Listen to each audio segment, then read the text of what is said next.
I appreciate that. It's a phrase that I don't use it, but I understand it. You only sound smart to dumb people. I love that. I may have to use that as some of my answers on. You only sound smart to dumb people. Yeah, just to be prepared to get your block button ready because they're gonna. Oh man. The one thing that I got to be careful too when I comment to respond to somebody, and I laugh every time. And there are other people that kind of jump on my bandwagon and will defend me. I see that. They get very vocal and sometimes very vulgar, and I'm like, hey, I didn't ask you to do all this. Right, and I don't. I mean, I try to be careful what I say so I'm not inciting a riot. Yeah, we ain't got to take this. Yeah, I have seen it. Right. People don't like when people come in. And I've seen it. I'm like, because, I've told them, why are they on here talking to Ed like that? And I'm like, they are so disrespectful. And I'll tell him, they're like, don't talk to Ed like that. Silence is golden a lot of times. Just let it fly.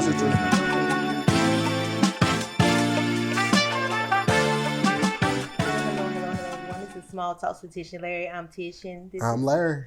And we're here with a very special guest today, one of my favorite people online and best weatherman ever, Mr. Ed Piotrowski. Thank How you. are you doing today? I'm doing very well. Thank you guys for allowing me to be on this podcast with you. I'm really excited about it. And now you're in my home. Oh, we love it. We thank you so much. And we wanted to ask, how has your New Year's and Christmas been so far? You had a pretty good holiday season? Yeah, it was really, really busy. Did a lot of work because we have some folks that are, my family lives here. Mm-hmm. So we have a lot of folks that go home for Christmas. So I worked through the holidays, but then my family came in. Yeah. So just early in this year, we finally are free of all the family. That's a good thing. And back to our normal routines, which is great. I know it's great to see them, and it's great to get back to regular life as well. So that's a blessing to see. Absolutely it is. And it's been a great year so far. Yes, so hopefully we have a great 2026. I hope we all have a great year. It's going to be a blessing to see. And like I was telling you before we started, I said, not trying to say anything about your age, but I remember meeting you when I was in 5th grade. Oh my gosh. How old are you, Larry? 22 now? 23 and a half. Okay, that'll work. Well, I'm 59. I'll be 60 in December, so I'm getting up there in age. Yeah, you was a very young man then. I've been here at this station for 32 years, so. Longevity. It makes sense that I visited him when he was a kid. Yes. And I got to get your autograph before I leave. All right, well, it ain't nothing special. Don't say that. It definitely is. Yeah, I was jealous of my classmate because my classmate got his autograph. He probably got that in his house too, framed. You never know. How much that is worth nothing. But it's fun. You mean a lot to us in the community, so you definitely remember that. So anything that people want to get from you, like an autograph or just seeing you, it's important. So you're very special. And I love that people come up to me and will say, hey, can I get a picture? I'm like, absolutely. Because honestly, without you guys and people watching us and following us, I don't have a job. So it's really, I really feel like you're my employer if you think about it, because if you're not doing any of that, I don't get a paycheck. And I love interacting with people. It's so much fun. So much fun. Definitely so. But if y'all want to, we can go on and get into the interview if that's okay with you. Yeah, I'm fine with whatever y'all want to do. We'll start here.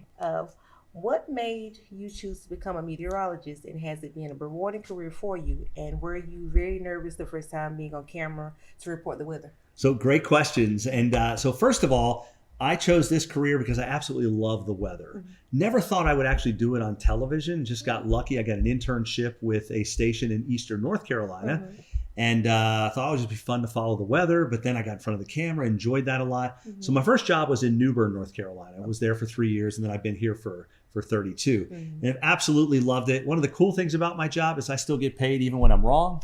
So, that's kind of cool. That is a plus. It is. A plus. And the very first time you're ever on air, it is nerve-wracking because you're not used to it. Right. But just like riding a bike, as you do it more, you become more comfortable, more conversational, just like you guys doing this, right? Definitely. It's pretty easy for you now, right? It's from time to time, but this today is just being, blessed to be as far as being with you today. And it's like, I'm glad you've made it where we're not as nervous. You make us feel comfortable. Oh, you guys are great. So I definitely appreciate it. I feel like I know you just from listening to you talk. So that's a huge thing in the business, as you know, is to be yourself. So definitely. And it was difficult to start with, but like I said, doing it 35 years now, it's old hat to me anymore. So it's just coming in and just getting it over with, pretty much. Exactly. I love what I do. I still have the passion for weather because it's always changing. Mm-hmm. If I never see another hurricane in my life, I'll be fine with that. Definitely. For sure. Yeah, we agree on that. Yes, I think everybody does. Now, Ed, all right, I have a question. All right, this is, of course, your first, I guess your main choice as far as a career path. Mm-hmm. if this did not work out, right, what would have been your second choice? So that's a great question too, because I thought about that, and I almost went to the Air Force Academy. When we lived in Texas, because my dad was in the Marine Corps and he was stationed there. I was at a church where one of the guys was a retired general with the Air Force, and I had good grades, good background with my dad and in the military in general, that he was willing to be my sponsor, so to speak. But my mom and dad were moving back to North Carolina, and I just wasn't ready to go out on my own. So I decided not to pursue that, and then the rest is history when it comes to weather. So who knows? I could have been a pilot, but I was always afraid I didn't have enough common sense. I'd be the first one shot down. So I don't want to mess with that. Trying to be the hero out there. And end up at zero. Bring it back, Ed. Bring it back. What is he doing?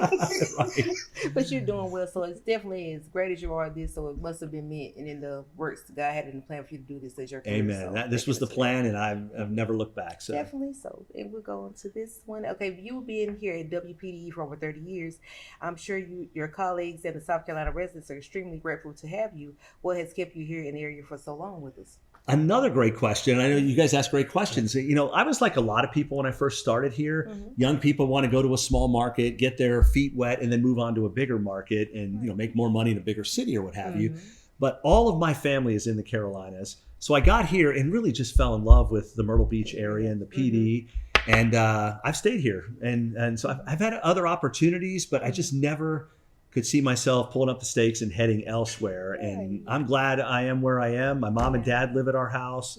Cindy's mom and dad live in Myrtle Beach now too. So everyone's close. Everybody's close. That's a good thing. You don't have to travel too far to everyone. So it actually worked out in your favor to stay here. It did. It really did.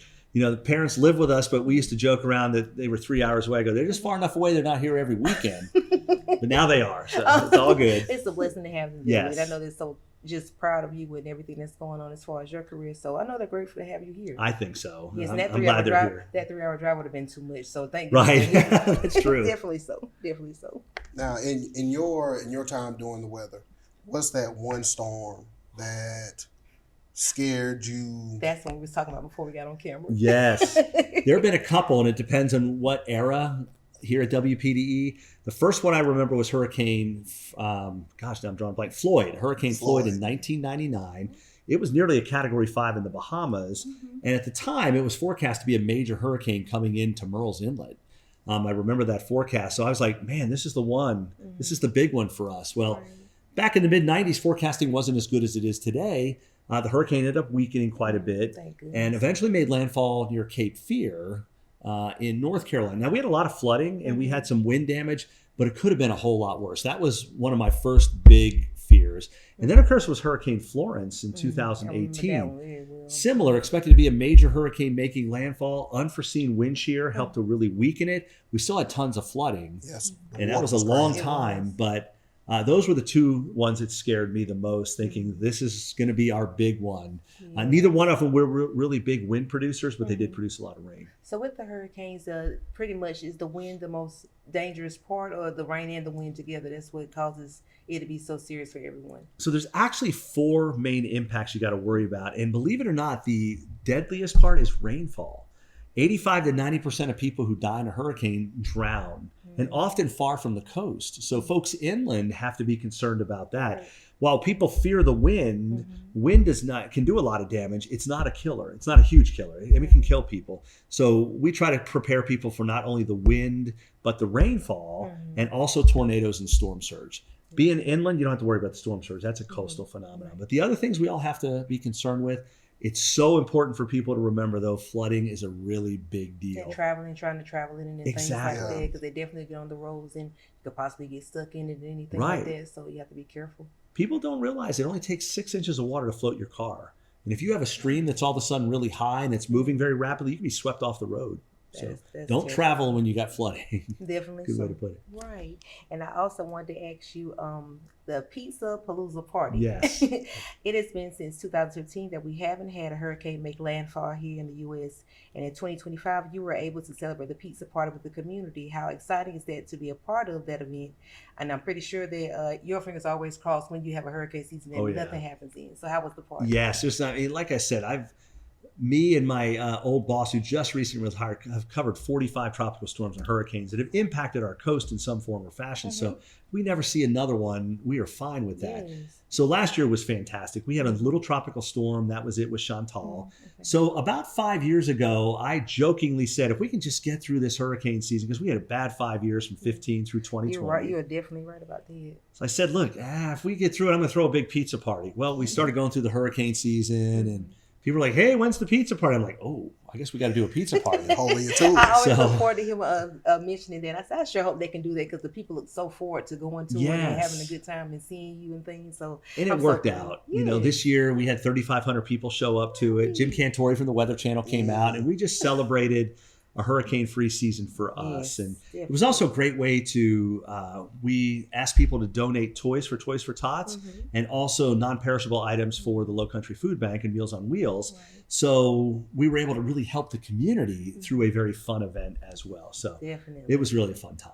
I know it was. I was so happy that I said, I know he just gets so excited to know that, okay, we're clear, it's done, and we can move on to some sunshine. Right. And a snowstorm isn't no big deal compared to a hurricane. So that's a lot more fun. I know it was one meme that you had, it was a couple of years ago, and you had like a ruler and it was in the sand. Oh, yeah. I post that every time it crosses, if it comes across my memory and I see it, it's always from his page. I always post it. I'm just laughing. Oh, we got 12 inches of sunshine. May not make it to work today.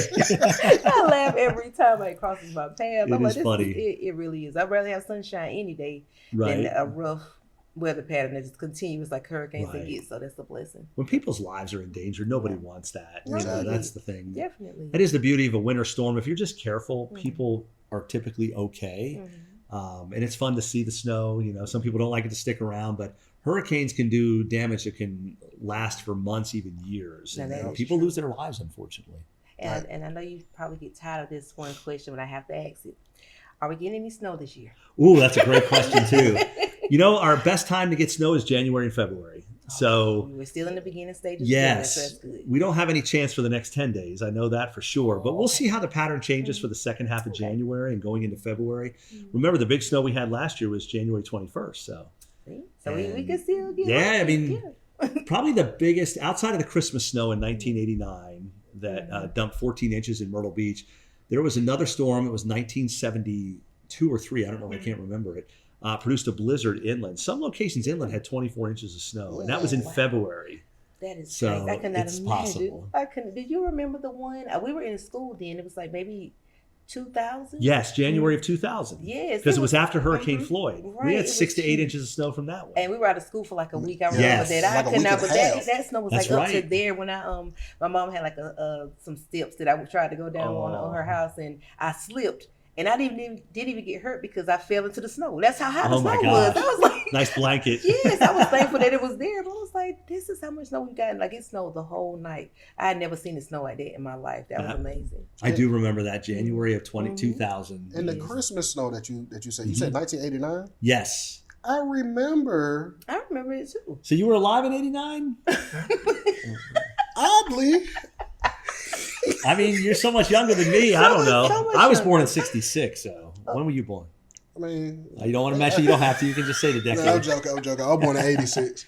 Oh, okay. So you were 3 years old when that. Man, I graduated high school in 85. Wow. Man, now I really feel old. Listen, hey, it's not that bad. So you're in your 30s then? Yeah, about 38. Okay. All right. Gotcha. Anyway, about the snowstorm. Sorry about that. But it like to say that it was 89, and I remember that. Like it's a slight glimpse. Right. It's not very. I don't remember it very clearly either, but I do remember seeing the lights. I remember Christmas time during Christmas. Because people say we never had snow during Christmas. I'm like, we did at one time. I just don't remember what year. I was thinking it was a dream. I was 5. So no dream. Although it was a dream come true for a lot of people. Definitely, because everyone always prays for snow for Christmas, and we haven't gotten it in. Like you say, 89. So, I mean, we can just hope. That's all we can do. A lot of people look at 2010, the night of Christmas, Christmas night, it started to snow that night, late that night. So some areas in the PD had a little bit of snow, but the definition of a white Christmas is 1 inch of snow on the ground on Christmas Day. So we didn't get an inch until the 26th. But some people remember 2010 inland as I didn't even know we got it Christmas then. snow. See, there you go. You see? Slept right through it. See that? That's right. I would rather have that than it be as thick as it gets, and then you can't really travel because Right. traveling in the snow, people struggle. Tish, that wouldn't be that night that I picked you up and we slid off the road. That wouldn't be that night, would it? Uh-oh. That might have been 2010. What's this story? This is a sidebar story here. Yeah, the Could traveling be. now with the winter weather, like snow and stuff, that's the most dangerous thing. They're still trying to travel in dangerous weather. I had some very slick tires. Oh boy. Gotta get them fixed later. They were a little bald, so yeah. The people actually were on the side of the road and they saw it when it happened, and they came and ran out to the road. They was like, "Are y'all okay?" Wow. And they were concerned. So you saw your eyes flash before you. Man, you saw your light flash before your eyes. I seen them headlights coming on the other side. That's what's scary. Yes. Yeah, I can imagine. Because I had no control of the car. No control. I'm telling you, like I said, I hope we get it, but I hope everyone stays safe on the roads and stuff. Just stay home and enjoy it at your house. Definitely. That's it. And we'll move on to the next question. I think that's for you. Yeah. Like I know you love your job, but do you have those days where you don't want to come to work and you want to stay in the bed? Of course. I think that's all of us. I mean, I thought he was going to say no. There's times when the pattern gets very repetitive. You have a long stretch of dry weather or cool weather or sunshine. Summer times are boring for us because it's the same thing every day. Hot and humid. You're going to get a thunderstorm. Right. And then occasionally you see a hurricane. But I mean, there are times like, I really don't want to go to work today. But I will say, and I'm not trying to sound like I'm the best or anything. In my 35 years, I've never called in sick for the sake of just being off. I mean, I was legitimately sick when I called in. That's the type of job I want. Definitely. Yeah, I mean, it's just, I know they give you sick days, and I'm like, well, if you use sick days for sick days, you don't use them for personal days. But that's just me. I'm old school. My dad was a Marine, so he taught me. You fight through it. You go on in. You have do. A job. Yeah. Because there's nothing worse than I'm going to be out sick today, and then they're down at the beach. That just sends a bad message. And then, plenty of times, I'm pretty sure that's happened. The way I was raised, like my grandparents, don't put bad mouth on yourself. Oh, that is true. Oh, yeah. That's a great way to put it. That's definitely true. You don't want to say something and then you claim something's going on and then you don't have the time, the coverage to go over it. It's because you told a lie. Said you were sick and you were feeling just fine. Yep. So, and then people talk. Then you got a bad reputation. Definitely so. Definitely so. Am I next, Larry, or you? Yeah, I'll let you go next. Let's see what we have next. Don't want to get thrown off. Okay. You're fine. This is fun. Okay. Now, Ed, I know you're a meteorologist, chief meteorologist here. Mm-hmm. What is there a meteorologist that you have as a favorite that you watch on television? Yeah, that's a great question. So Jim Cantori is awesome. He's been a longtime friend of mine. But there are four guys that I consider mentors. One is Eric Thomas, who was at BTV in Charlotte many years ago. He just retired actually 4 years ago. But he was really helpful to me in my formative years. When I first started in the business back in January of '94. Also, Rob Perillo is a longtime friend of mine who's taught me a lot. He's in Lafayette, Louisiana. Okay. And Tim Heller, who was the chief meteorologist at the ABC station in Houston, Texas. He was a phenomenal friend, and he's now a consultant and helps us out as well. Yeah. And then Greg Fischel, who is a longtime meteorologist at WREL in Raleigh. I watched him when I was in school, and just a phenomenal meteorologist, had a great presence on air. So I feel like I've taken something from all four of them and made it into me. Yes. And, all of us have the same thing in common. We don't want to sensationalize anything. We always want to be matter of fact and be honest. There's so much sensationalism out there that you cry wolf, people are going to know it, and they're not going to trust you anymore. So we don't ever want to. You don't want to get people in like an uproar and then they're panicking because that's not good either. Because people can take it too far. they absolutely do. Yes. But yeah, those four guys are probably my four main mentors. Awesome. Do you feel that people, I don't want to say fake news, but I guess sensationalize something that may not be actually true when it comes to weather? It is so bad on social media anymore. You get a lot of people that have access to the forecast models. They're government models, so everybody has access because we all pay for that with our taxes. So people get on there and they don't know the nuances of the models. They don't know when the model is going to be right or wrong and what the limitations are. Yeah. So they'll throw out these fantasy things like, in 3 weeks, looks like we're going to get a 20-foot storm surge. Snowstorm. I saw that last year. I think you had to post it. It was like a thing saying like a like a 50-inch snowstorm was coming out. You might remember it, but it was like everyone was like, "Is that true?" And he was like, "No, that's not." And it never happened. Yeah, the man that worked. Yeah, he showed me that. It said, "This weekend we're gonna get 48 inches of snow." And so people do that. They just do it for the clicks, likes. They want the interaction. Yeah. And unfortunately, we're the ones there to pick up the pieces because people are like, well, you guys said, I go, no, we didn't say that. Exactly. You heard Johnny, who's a 5th grader at some middle school or what have you, telling you the weather, and people always claim to be experts, and we try to tell people, just know your sources. Definitely. Hopefully, if it's weather, you're looking to me for that information. And that's the first, like I tell him all the time, that's the first source I go to. I may go to Google for like just getting the temperatures for the day. Sure. But as far as getting the information, like accurate information, I go to your page and check it out. I appreciate that. And I see people like you say, I've seen stores like especially TikTok. They'll say, "You guys better watch out for this, and this is coming, and this." I'm like, TikTok is the absolute worst for weather information. It is. There's guys on there, they have this TikTok traveler guy who talks about Category 6 hurricanes, which is no such thing, and how it's going to come up the East Coast. And I remember the only thing I posted on TikTok was on that day that we were supposed to get hit by Category 6, it was perfectly sunny. So I went on TikTok and I said, hey, is this a Category 6 hurricane? Because it's sunny. Doesn't look like it. I would have laughed until my head started. And it's like, so just know your sources. That's the bottom line. You'll see that's the only post I've ever made on TikTok. But I mean, I know that's got to be something to deal with people kind of making you feel like you're not doing your job properly, but you know you are. So you can't even really pay attention to it as long as you know that you studied and what you went to school for. You know what you're doing. So just make sure you don't even pay any attention. You know what you're telling the people is true. And that's what matters. You just, you hope over time you've built up enough credibility that, even though you are going to get it wrong once in a while, there's no doubt that people know you're a trusted source. And that comes only with time. Definitely. Being honest and hopefully mostly accurate, and then people hopefully will trust you. There's nothing more maddening though when you see something on Facebook or Twitter or whatever it may be. People are coming at you wrong, and because where did this come from? See, he got this wrong. Right. It's like all of a sudden that's my forecast. I'm definitely going to believe the person that has the title beside their name. There you go. He's a chief meteorologist. Why would I believe someone like Mark on TikTok that said, I'm definitely not. So no. And they just and it's a lot of times because there's a lot of things I don't know anything about, and so it's very easy to, when you don't know what they're talking about, to believe what they're saying. Like, could that be true? And then sometimes people will get more information from a bad source, and that happens a lot in weather. I believe it, and it's just like I said, I think it's just to instill fear in people and just have people in the uproar. Like I said, if I don't see it on Google and my day-to-day weather temperatures and nothing like that, I don't pay it anymore. There you go. I appreciate that. It's a phrase that I don't use it, but I understand it. You only sound smart to dumb people. I love that. I may have to use that as some of my answers on. You only sound smart to dumb people. Yeah, just to be prepared to get your block button ready, because they're going. Oh man.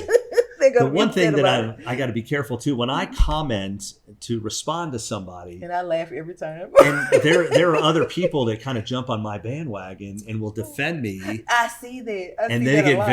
They get very vocal and sometimes very vulgar, and I'm like, hey, I didn't ask you to do all this. Right, and I don't. I mean, so I try to be careful what I say, so I'm not inciting a riot. We ain't got to take this. Yeah, I have seen it. People don't like when people come in, and I've seen it. I'm like, because I'm told, I said, why are they on here talking to Ed like that? And I'm like, they are so disrespectful. And I'll tell him, they're like, don't talk to Ed like that. Silence is golden a lot of times. Just let it fly.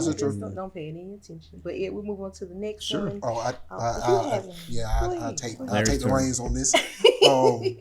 Is there any advice that you received throughout your career that you still go by to this day? And if so, who did you get it from?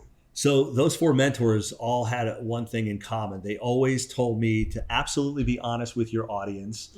And if you don't know what's going to happen, let people know why you don't know, and have them come back when you do know. And so there's just being honest and authentic with your audience is huge, because I think they respect that, and they know, okay, now I know why he doesn't know yet. So let's come back in next 24 hours and see if things have changed a little bit. So I've always believed in not being a voice of reason, and being honest with my audience. And I think that's helps me tremendously to have credibility because, Definitely. There's the other thing about this position, you're going to be wrong. I never beat my own chest. You'll never see me on Facebook, hey, I got this right, because I know my time is coming to blow it. You know what I mean? So I'm not a big fan of people bragging about their forecast being right, unless they're absolutely also owning when they blow it. You know what I mean? Gotta be. So, and I see too much in this business where hey, we got this right. But then when it's wrong, they're into the hedges and don't say a word about it. And we see that as far as doing the podcast. We'll have, you may try to name a song and you say the wrong name of the song and you go on this opinion rant about the song. The comments is going to tear you apart. You're talking about the wrong song. The song is called this. The song is called... And I mean, this comment is this long. And I'm like, I'm not reading it. I made a mistake. Right, like, I'm sorry. I ain't reading all that. I'm definitely not reading all that. That's a waste of my time. We're going to move on and you take that and live with it. And I'm going to go about my life as well. That's what you got to do.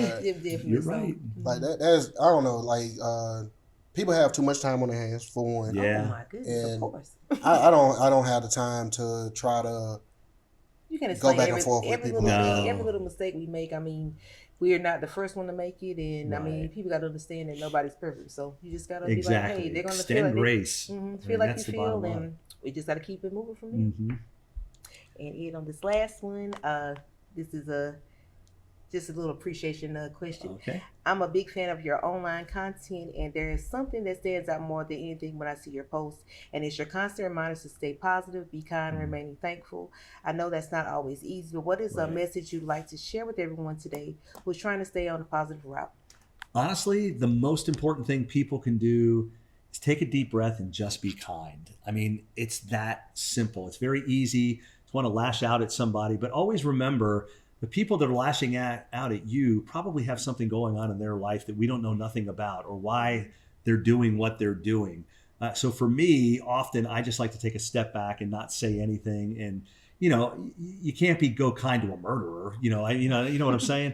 But just extending kindness, it can be something as simple as just not saying anything and retaliating. And then it just gets out of control at that point in time. So yeah, I think just being kind and courteous and it'd be a better world all the way around, quite frankly. There's so much division in this world. And it's free. And it's free. Right. That's a great way to put it there. It is free. It doesn't cost you a thing. Exactly. Exactly. And it blesses the people who are kind, more so probably than the people you're kind to.